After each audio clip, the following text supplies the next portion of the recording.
A pergunta é de número 38. Ainda envolve a questão da cristologia. Estamos estudando sobre Cristo. E a pergunta é: qual a necessidade de o mediador ser Deus? Há algumas variantes em alguns catecismos, né? Por exemplo, um outro aqui é: porque era indispensável que o mediador fosse Deus. Não muda absolutamente nada, tá? Então, qual é a necessidade de o mediador ser Deus? E a resposta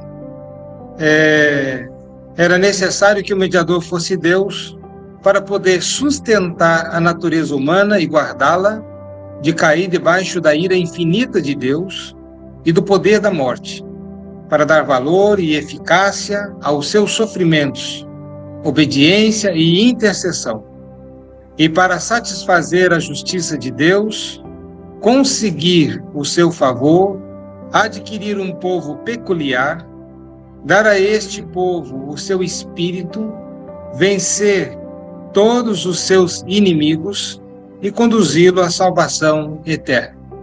Essa é a pergunta e a resposta da necessidade de o mediador ser Deus. Então, primeiro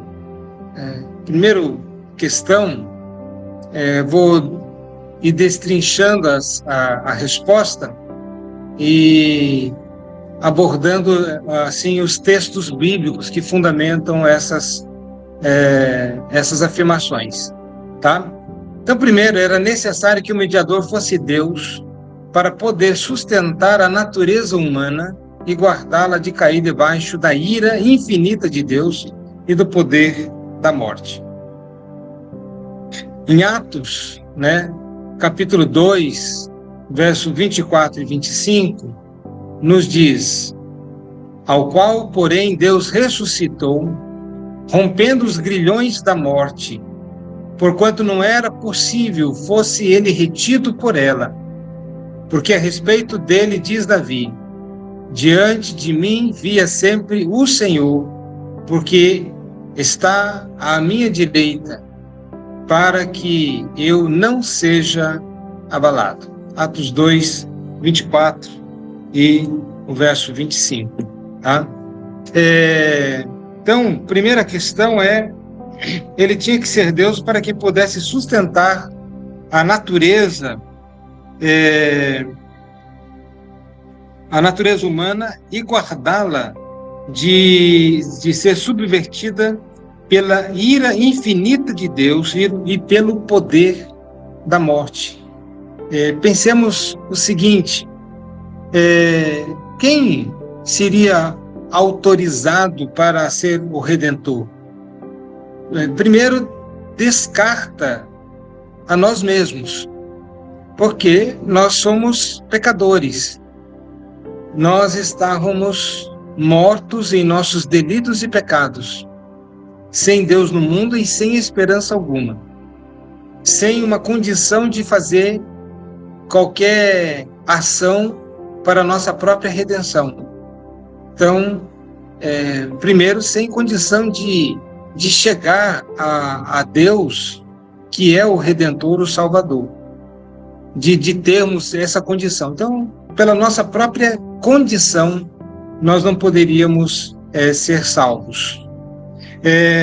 Também porque nenhum ser humano normal, e nós olhamos para os gigantes da fé do passado, como, por exemplo, Moisés, Davi, lá no Antigo Testamento, ou Paulo, no Novo Testamento, eles não poderiam ser mediadores da raça humana. E por quê? Primeiro, porque eles são pecadores também.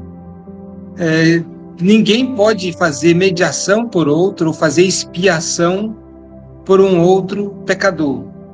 Vamos supor que alguém fosse perfeito. Vamos supor aí, que Deus providenciasse um ser humano sem pecado, um outro Adão, mas que ele não fosse Deus. No máximo, se ele, ao morrer, ele iria para o céu, desfrutar da vida eterna. Mas se movido por um amor, uma compaixão, ele fosse dar a sua vida, lembrando que o salário do pecado é a morte, a alma que pecar, essa deve morrer, ser condenada, e uma pessoa inocente, um ser humano inocente, que nunca tenha pecado, nunca tivesse pecado, se ele morresse, se Deus aceitasse, ele poderia só salvar uma única pessoa, vida por vida. Então, não seria possível salvar o homem pecador por meio de qualquer outro meio. Nós não tínhamos condições. Um ser humano do passado, por mais santo que tenha sido, também é pecador. Todos pecaram, não há uma única exceção entre os nascidos de mulher, exceto o Senhor Jesus Cristo. E então, essa é uma razão fundamental porque o nosso mediador tinha necessariamente que ser Deus. Se não fosse Deus, ele não poderia fazer a mediação. Então, o mediador tinha de ser Deus para que pudesse sustentar a natureza humana, todos. Percebam que ele não morre por um, ele morreu por muitos. E para sustentar tudo isso, era necessário que fosse Deus. E não somente de sustentar no sentido que salvar a muitos, né? Somente Deus poderia, vamos colocar aí, pessoas caindo num precipício, e alguém pudesse, na condição um ser humano perfeito, e ele pudesse, quem sabe, salvar uma pessoa, né? Ele puxaria lá do abismo uma única pessoa. Cristo, ele tinha que ser Deus para sustentar a muitas, aos salvos, os eleitos, mas também para guardar esses que foram salvos, né? Então, poder suficiente para preservar na salvação. Homem algum pode fazer isto e livrar da ira de Deus, né? da ira vindoura, que todos nós estávamos destinados por causa da consequência do pecado, que é a morte. Então, Deus o ressuscitou, rompendo os grilhões da morte. A morte não pôde contê-lo, demonstrando aí o seu poder soberano sobre a própria morte, que é o último aguilhão, porquanto não era possível que fosse ele retido por ela, porque Deus, ele é o autor da vida, e porque a respeito dele diz Davi: diante de mim via sempre o Senhor, porque está à minha direita, para que eu não seja jamais abalado. Ele é o Deus soberano, onipresente, onisciente, que nos conduz em triunfo. Romanos, capítulo 1, verso 4, diz: e foi designado Filho de Deus, com poder, segundo o Espírito de santidade, pela ressurreição dos mortos, a saber, Jesus Cristo, nosso Senhor. Então foi designado Filho de Deus, não como primeira criatura de Deus, mas como o eterno gerado de Deus. Aquele que foi, né, podemos pensar assim, todos nós somos criatura de Deus e Cristo foi o único que foi gerado no ventre de Maria, de uma forma diferente. E foi designado, né, então, com poder, segundo o Espírito de santidade, aquele que não teve nenhum pecado, jamais houve dolo em sua boca. Ele venceu todas as oposições. Satanás veio com tentações, não somente depois ali do seu batismo no deserto, mas antes, com certeza, ele já era. Satanás já tentava. Depois disto, no seu ministério terreno, devemos também perceber que quando Jesus foi tentado no deserto, Satanás o deixou até a ocasião oportuna, ou seja, sempre procurou derrubar o Senhor Jesus. Mas ele nunca pecou e demonstrou esse poder novamente pela ressurreição dos mortos, a saber, o nosso Senhor Jesus Cristo. Tá? Então, Romanos 1, verso 4. O qual foi entregue por causa das nossas transgressões e ressuscitou por causa da nossa justificação. Ele foi morto na cruz do Calvário porque era necessário vida por vida. O salário do pecado é a morte. A alma que pecar, essa vai morrer. Então, ele foi entregue lá na cruz do Calvário.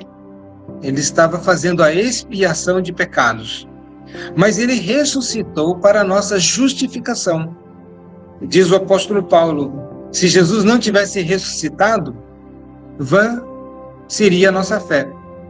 Porque, enfim, alguém que ficou morto, ficou lá confinado a um túmulo, que poder, que manifestação de vida ele tem para dar vida a outros, né? Mas ele ressuscitou por causa da nossa justificação, para nos tornar justos diante dos olhos do Senhor Deus.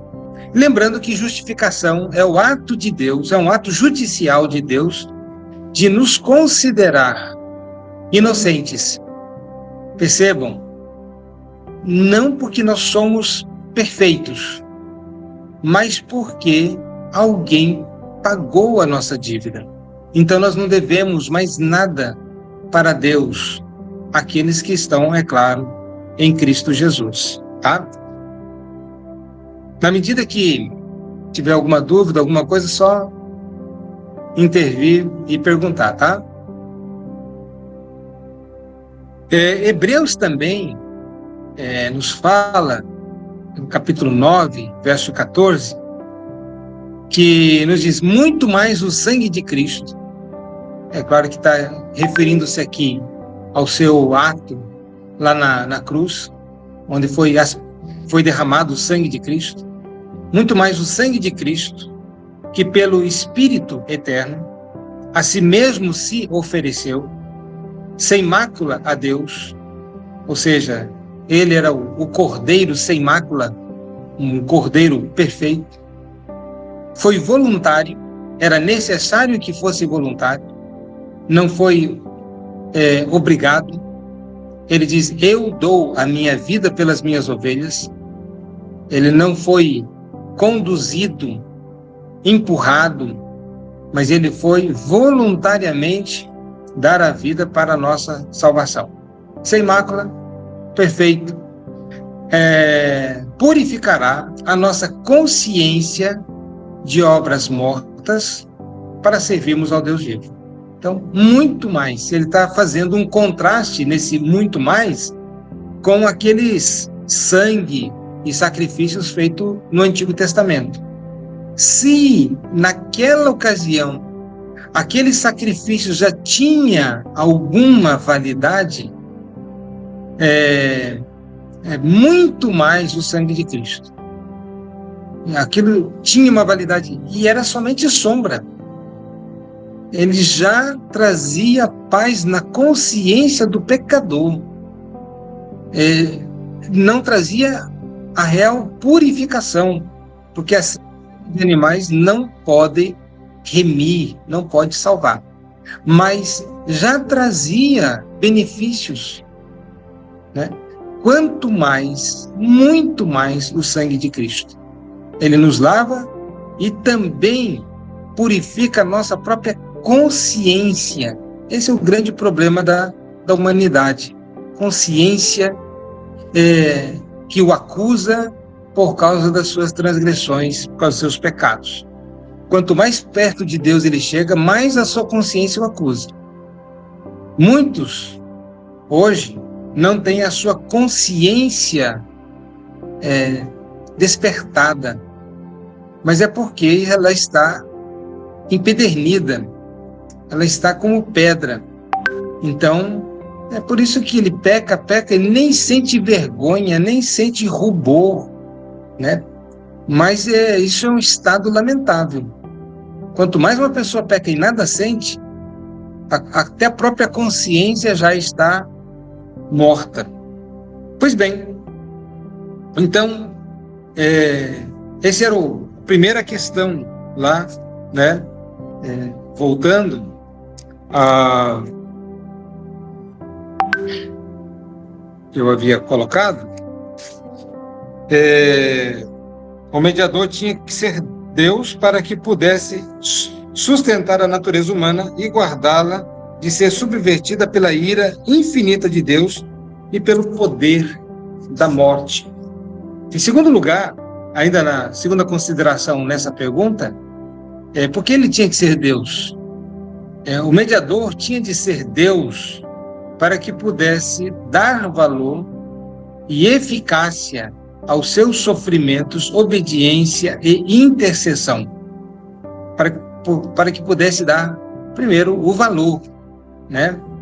E também eficácia, tanto nos seus sofrimentos. Então, não é a eficácia não está no sofrimento em si, mas está pelo fato de que ele é Deus, o mediador é Deus.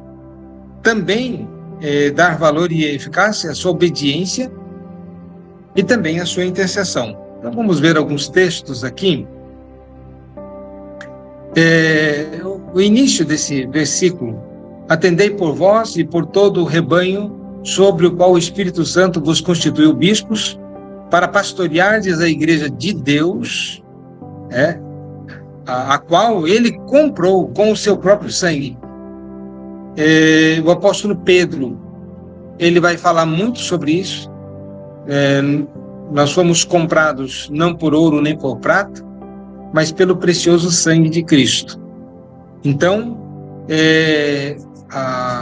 algo de muito valor, o sangue de Cristo Jesus, que foi derramado lá na cruz do Calvário pela a nossa redenção. Então, não há absolutamente nada que pudesse pagar a dívida que nós tínhamos com Deus. Era dívida de sangue, de vida. E nós não poderíamos simplesmente dar a nossa vida. E, na verdade, quando o homem pecador morre, ele vai pagar a sua dívida.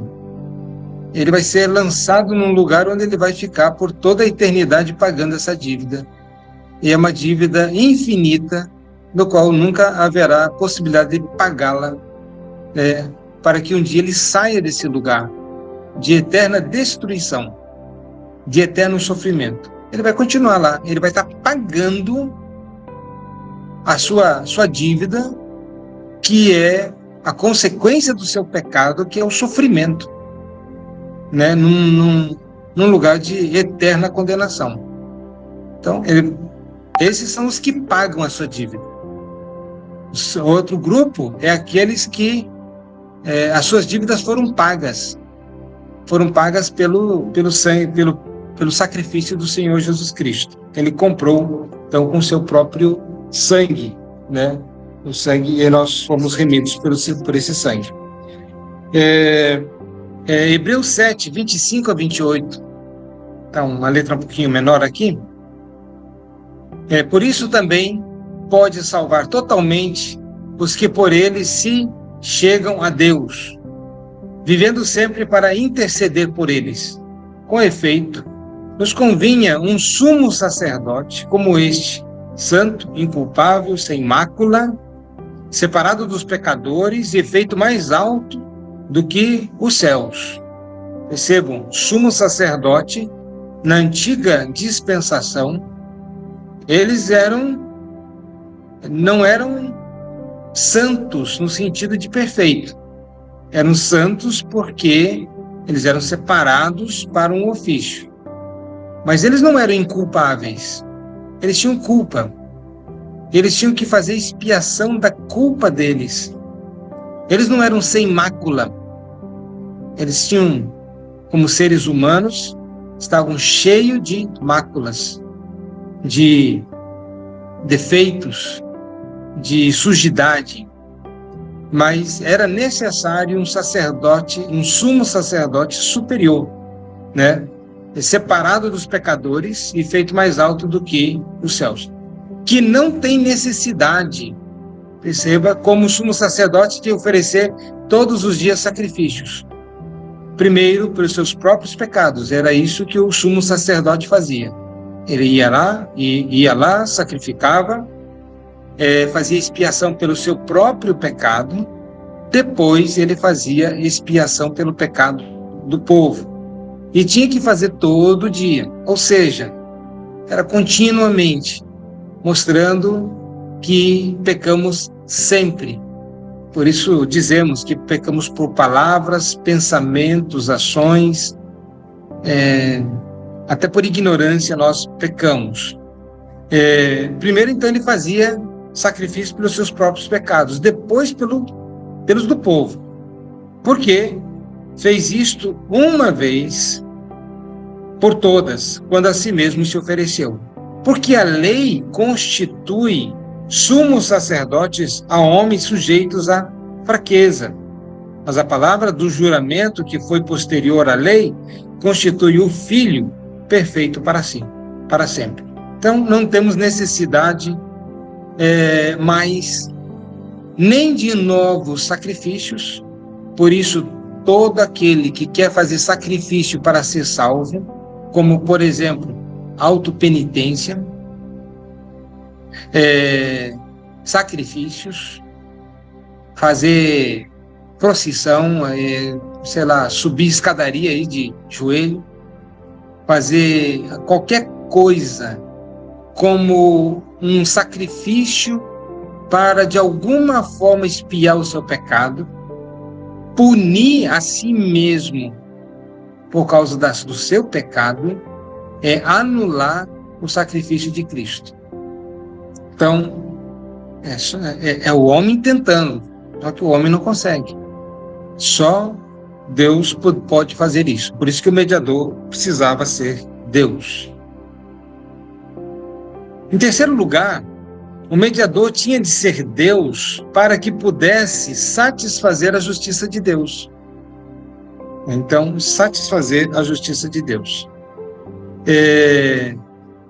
Sendo justificados gratuitamente por sua graça, mediante a redenção que há em Cristo Jesus, a quem Deus propôs no seu sangue como propiciação, mediante a fé, para manifestar a sua justiça, por ter Deus, na sua tolerância, deixado impunes os pecados anteriormente cometidos, tendo em vista a manifestação da sua justiça no tempo presente, para ele mesmo ser justo e o justificador daquele que tem fé em Deus. Então, voltando lá, para que pudesse satisfazer a justiça de Deus. Percebam, Deus é um Deus justo, e ele não pode fazer vistas grossas ao pecado. Ele não pode simplesmente, não, eu amo tanto que eu não vou disciplinar. Deus, ele sempre julga segundo a verdade. E por causa disso, ele precisava punir o pecado. E só Cristo poderia satisfazer a justiça de Deus. Como? Ele morre, ele paga completamente a nossa pena, a nossa dívida, e assim ele pode nos tornar justos gratuitamente. Ou seja, pela graça. Não depende de quem quer nem de quem corre, mas de Deus usar da sua misericórdia para aqueles que Deus já ajuizou os nossos pecados na pessoa do seu Filho Jesus Cristo. Tá? Então, fomos justificados. Deus, a quem Deus propôs no seu sangue. Deus mesmo é quem propôs esta substituição, Cristo morrendo no nosso lugar. E agora, mediante a fé, é por meio da fé. Por exemplo, a fé é uma certeza, a fé é uma convicção. Você tem convicção de que Cristo morreu por você? Você tem convicção de que o sacrifício de Cristo te alcançou? Que você Deus o tornou em Cristo uma nova criatura?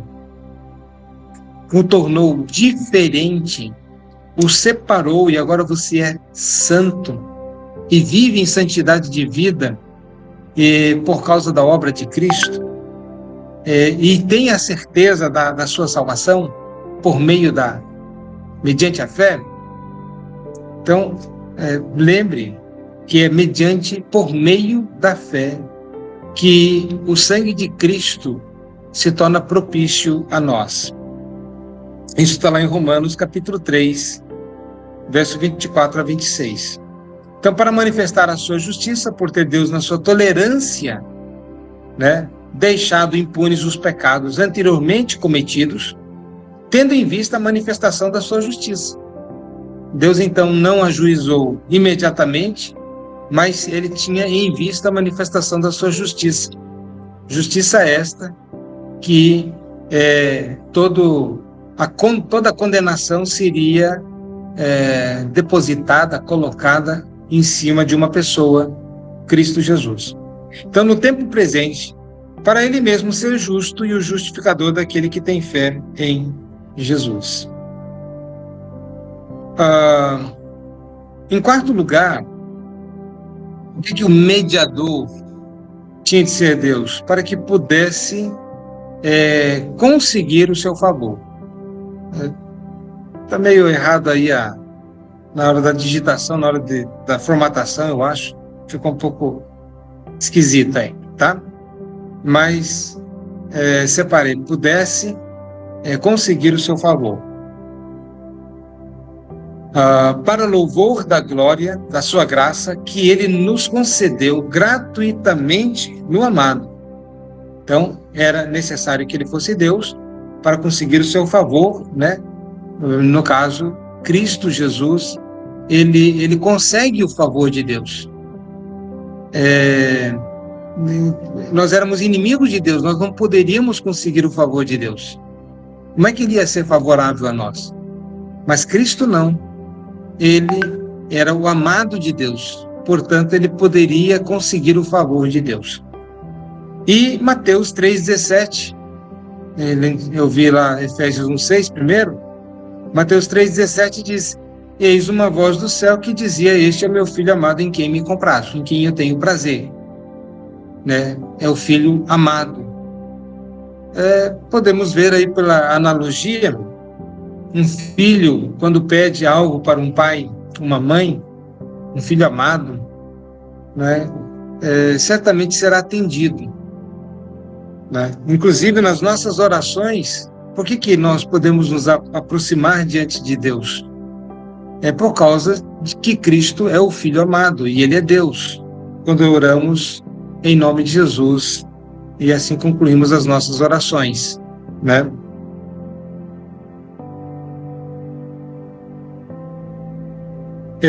O mediador tinha de ser Deus para que pudesse adquirir um povo peculiar, um povo exclusivamente seu, Então, Tito 2, verso 13 e o verso 14, diz: aguardando a bendita esperança e a manifestação da glória do nosso grande Deus e Salvador, Cristo Jesus, o qual a si mesmo se deu por nós, a fim de remir-nos de toda iniquidade e purificar para si mesmo um povo exclusivamente seu, zeloso de boas obras. Então, para que pudesse adquirir um povo peculiar, um povo seu, a fim de remir-nos de toda iniquidade e purificar para si mesmo. Então, um povo, no final de Tito, verso 14 lá, um povo exclusivamente seu, né? Um povo exclusivo. Era necessário que ele fosse Deus para adquirir esse povo, tá? Em sexto lugar, porque era necessário que o mediador fosse Deus. O mediador tinha de ser Deus para dar a este povo o seu espírito. Lembrando, a terceira pessoa da Trindade. Se ele não fosse Deus, como é que ele poderia enviar o Espírito? Vamos supor que ele fosse a primeira criatura de Deus, e nós já consideramos isso. Se ele fosse a primeira criatura de Deus, ele mandaria o Espírito. E o Espírito Santo, ele se submeteria a uma criatura? Então, para que ele pudesse enviar o Espírito Santo, a terceira pessoa da Trindade, era necessário também que ele fosse Deus. Se ele não fosse Deus, ele não poderia dar a este povo o Espírito Santo, que veio tabernacular conosco, para nos ensinar, nos conduzir no caminho bom e reto e no caminho da redenção, e aplicar o sacrifício de Cristo às nossas vidas. Então, vendo aqui um texto, Gálatas 4:6, diz: e porque vós sois filhos, enviou Deus ao nosso coração o Espírito de seu Filho, que clama, Abba, Pai. Lembrando, o Espírito Santo, que é a terceira pessoa da Trindade, ele tem muitas ações. Primeiro, a ação na própria redenção. Ele nos convence do pecado, da justiça, do juízo. Ele é o selo da nossa redenção. Quem não tem o Espírito Santo não tem redenção. Ele é o que nos faz lembrado de toda a palavra de Jesus. Ele veio habitar em nós. Portanto, se Jesus não fosse Deus, se o mediador não fosse Deus, ele não teria a autonomia de enviar o Espírito Santo, porque o Espírito Santo não iria se submeter a uma criatura. Jesus é Deus. Nós já estamos no final, irmãos, aqui. Em sétimo lugar, o mediador tinha de ser Deus para vencer todos os seus inimigos. Bendito seja o Senhor Deus de Israel, porque visitou e redimiu o seu povo. Então, o Senhor, Deus de Israel, é quem visita e que redime o seu povo. Não sei se se lembram, no ministério de Cristo, ele chega a um determinado momento e diz: os teus pecados estão perdoados. E os homens, os fariseus, mestres da lei, começaram a considerar no coração deles que isso era uma blasfêmia, porque só Deus pode perdoar pecados. Lembram disso? E aí Jesus, conhecendo o pensamento deles, então a Bíblia não diz que eles falaram, mas conhecendo o pensamento deles, ele vai dizer: o que é mais fácil dizer? Filho, os teus pecados estão perdoados, ou levanta-te e anda? O que é mais fácil? Porque esse, de fato, é o conceito. Só Deus pode redimir, só Deus pode remir, só Deus pode perdoar pecados. Então, Deus, o Deus de Israel, nos visitou, redimiu o seu povo e nos suscitou plena e poderosa salvação na casa de Davi, seu servo, para nos libertar dos nossos inimigos e das mãos de todos os que nos odeiam, e de conceder-nos que, livres das mãos de inimigos, o adorássemos sem temor. Isso está lá em Lucas capítulo 1, versos 68, 69, 71 e 74. Tá? Então, para que o nosso mediador pudesse vencer os nossos inimigos, ele precisava ser Deus. E o nosso maior inimigo é o pecado. É o nosso pecado. Só ele pode nos purificar do pecado. Oitavo lugar acho que já é o penúltimo, o mediador tinha de ser Deus para conduzi-lo à salvação eterna. É o final, na verdade. Embora sendo filho, aprendeu a obediência pelas coisas que sofreu, e tendo sido aperfeiçoado, tornou-se o autor da salvação eterna. Percebam, para aqueles que dizem sobre perda de salvação, a Bíblia sempre coloca a salvação como sendo de natureza e de caráter eterno. De salvação eterna para todos os que lhe obedecem. É o resultado da salvação. Obediência. A fé desemboca numa vida de obediência. Então, sem fé, é impossível agradar a Deus. Como nós demonstramos que cremos, obedecendo a sua palavra. Aquele que tem os meus mandamentos e os guarda, esse é o que me ama. Então, esses que amam a Cristo, que andam em obediência, que andam em novidade de vida, a salvação é eterna. Para aqueles que somente são religiosos e tal, não há nenhuma garantia disso. Tá? Então, é necessário em Cristo. Hebreus 9, e aí é o último texto, 11 a 15, quando, porém, veio Cristo, como sumo sacerdote dos bens já realizados, mediante o maior e mais perfeito tabernáculo, não feito por mãos, quer dizer, não desta criação, não por meio de sangue de bodes e de bezerros, mas pelo seu próprio sangue, entrou no Santo dos Santos, uma vez por todas, tendo obtido eterna redenção. Novamente, vemos aqui o caráter eterno da salvação, da redenção. Portanto, se o sangue de bodes e de touros e a cinza de uma novilha, aspergidos sobre os contaminados, os santificam, quanto à purificação da carne, aí vem aquele texto que nós já havíamos lido. Muito mais o sangue de Cristo, que pelo Espírito Eterno, a si mesmo se ofereceu sem mácula a Deus, purificará a nossa consciência de obras mortas para servirmos ao Deus vivo. Por isso mesmo, ele é o mediador da nova aliança, a fim de que, intervindo a morte para a remissão das transgressões que havia sob a primeira aliança, recebam a promessa da eterna herança aqueles que têm sido chamados.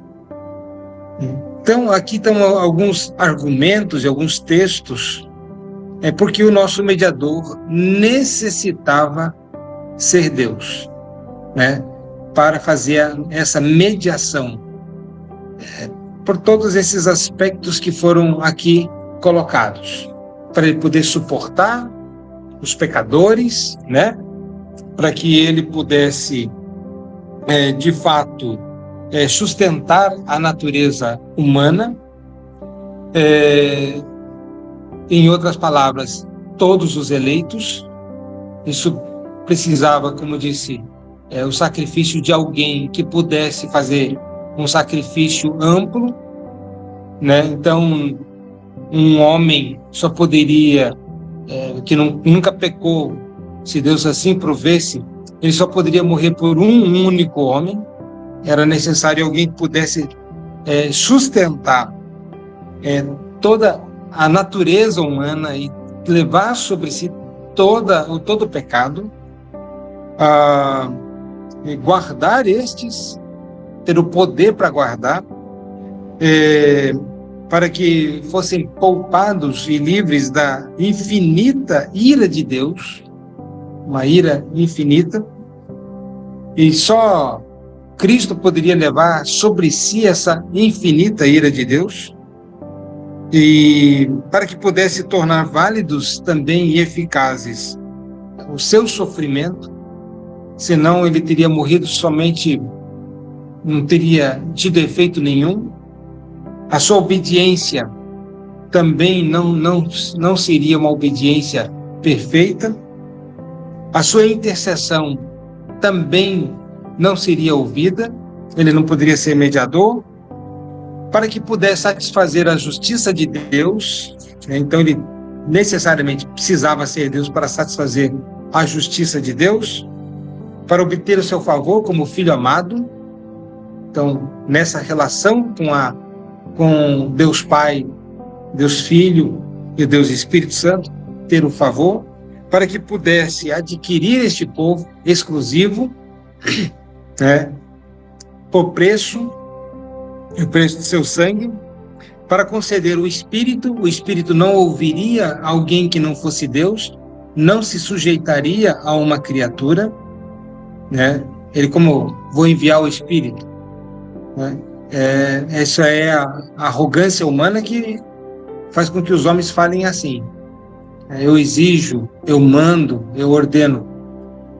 Nós não podemos fazer isso, somos homens, mas Cristo poderia fazer isto, enviar o Espírito, porque Ele é Deus, derrotar todos os nossos inimigos. Temos a certeza, principalmente, da derrota da nossa natureza, do nosso pecado. Em Cristo nós somos mais do que vitoriosos, e só somos vitoriosos porque Cristo é Deus, e também porque Ele vai nos conduzir a essa salvação eterna. A salvação é eterna, de natureza eterna, jamais poderá ser quebrada.